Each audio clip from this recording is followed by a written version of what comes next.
In the vast tapestry of our galaxy, filled with frozen gas giants, barren rocky worlds, and endless silence, there is one planet that refuses to play by the rules. K2-18B. It orbits a cold red dwarf star over 110 light-years away in the Leo constellation. And yet, this alien world might just be the closest thing we have ever found to Earth, and to life beyond it. For years, astronomers suspected something strange was happening there. First came signs of water vapor, then hints of carbon-based molecules. But now, with the James Webb Space Telescope scanning its atmosphere in unprecedented detail, we are seeing something that can no longer be explained by chemistry alone. What James Webb has uncovered has rocked the scientific world, the clearest biosignatures we have ever seen on an alien planet, gases that on Earth can only be produced by life. This is no longer speculation. This is data. And this is the moment we might finally admit we were never alone. K2-18B is what scientists call a Hycean world, a hybrid between an oceanic planet and one with a hydrogen-rich atmosphere. It is larger than Earth, roughly 2.6 times its radius and about 8.6 times its mass. But what truly makes it remarkable is that it sits right on the edge of the habitable zone of its star, the sweet spot where temperatures could allow liquid water to exist. And the more we study this planet, the more it seems like a perfect host for alien biology. It is not a dry, rocky wasteland like Mars. It is not a scorching gas ball like Jupiter. This is a world likely covered in a massive global ocean, protected by a thick hydrogen atmosphere that keeps temperatures mild and shields it from radiation. The James Webb Telescope revealed that this planet's atmosphere not only contains water vapor, but also traces of carbon dioxide and methane, crucial ingredients for organic life. These gases, when found together in a hydrogen-rich world, begin to draw a picture that is hard to ignore, one where biological processes may be at work beneath the waves. But then came the real shock. In 2025, new data from Webb's MRI instrument, the mid-infrared spectrometer, found not just carbon-bearing molecules, but something far rarer, dimethyl sulfide, DMS. On Earth, this compound is almost exclusively produced by living organisms, specifically marine phytoplankton. The presence of DMS in a planet's atmosphere would be like stumbling on a trail of oxygen on Mars. It is not just chemistry anymore. It is biology knocking on the door, but that was not all. The same study detected dimethyl disulfide, DMDS, a more complex compound also tied to microbial activity in Earth's oceans. The fact that these molecules appeared together in an environment rich in water vapor and carbon compounds has led scientists like Cambridge astrophysicist Niku Madhusudan to suggest that K2-18B may be teeming with microscopic alien life. These are not speculative headlines. These are molecular signatures, consistent, verified, and statistically significant enough that the scientific community is now seriously considering a world beyond Earth where the oceans might be alive. So, what kind of life could exist on K2-18B? If the dimethyl sulfide is truly being produced by living organisms, scientists believe the most plausible explanation is that K2-18B's oceans are home to phytoplankton-like life, tiny floating microorganisms that may use the faint red light from their cool sun to carry out a form of photosynthesis. But others suggest a more complex scenario. Some theorists envision filter-feeding creatures not unlike Earth's earliest multicellular life, drifting through nutrient-rich waters, absorbing organic matter, and leaving behind chemical trails. Some even go as far as to imagine alien analogs to flying fish, organisms that evolved in low-gravity, high-pressure environments, possibly capable of limited atmospheric movement. In essence, this K2-18B may resemble Earth not as it is now, but as it was 3 or 4 billion years ago, when life was just beginning to bloom in its oceans. And just as Earth's early biosphere transformed its atmosphere over time, the same could be happening there, and we are witnessing it in real time. And now, as the evidence mounts, a new debate has emerged. If K2-18B is home to life, should we try to communicate? Some voices in the scientific community say, absolutely not. Physicist Mark Buchanan warns that actively reaching out to an unknown biosphere could risk exposing Earth to a civilization we are not ready to face, or endanger a fragile ecosystem with our interference. Ethical philosopher Dr. Anthony Milligan argues that we have a moral obligation to tread carefully, not only for our safety, but for the protection of whatever may exist out there. Others, like Avi Loeb, believe that any intelligent life advanced enough to detect our signals would have already noticed us and might not even take us seriously. Regardless of where you stand, the truth remains. A signal from Earth would take 120 years to reach K2-18B and another 120 to get back.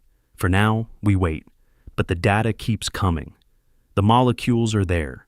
The ocean is likely real. And the idea that we are alone in the universe is fading fast. With K2-18B now in the spotlight, the world's leading space agencies and private space companies are quietly shifting priorities. While no current propulsion technology can get us to this ocean world in under several centuries, discussions are already underway to launch the next phase of observation. A fleet of next-generation telescopes that can monitor it continuously and in higher detail. NASA is preparing to accelerate the development of the LUVOIR and HABEX observatories, both designed specifically to identify life-bearing exoplanets by analyzing atmospheric chemistry.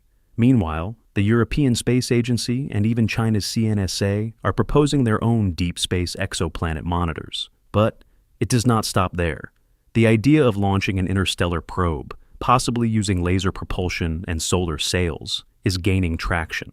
The Breakthrough Starshot initiative, backed by billionaires and scientists alike, proposes sending microscopic probes at 20% the speed of light. If successful, such missions could reach K2-18 billion in 500 years. A timeline long for us, but short in the cosmic scale. Humanity may never walk its shores, but we may witness for the first time a message sent from Earth to life beyond. The scientific implications of finding possible biosignatures on K2-18B are monumental, but the cultural impact may be even greater. Across the world, religious leaders, spiritual thinkers, and philosophers have begun offering interpretations of what this discovery means. Some call it proof that life is not unique to Earth, but part of a grander cosmic design, a universe wired for consciousness, not silence. Others have expressed fear, discomfort, and even denial, warning that our worldview is not ready to confront such a revelation. Social media has exploded with hashtags like #K2Alive and #OceanWorld, while documentaries and fictional adaptations are already in production. Governments remain cautious in their official statements, balancing excitement with scientific rigor. But beneath the surface, a subtle shift is taking place. The collective realization that we are no longer just explorers. We are being watched back, and in that realization, humanity is experiencing something rare.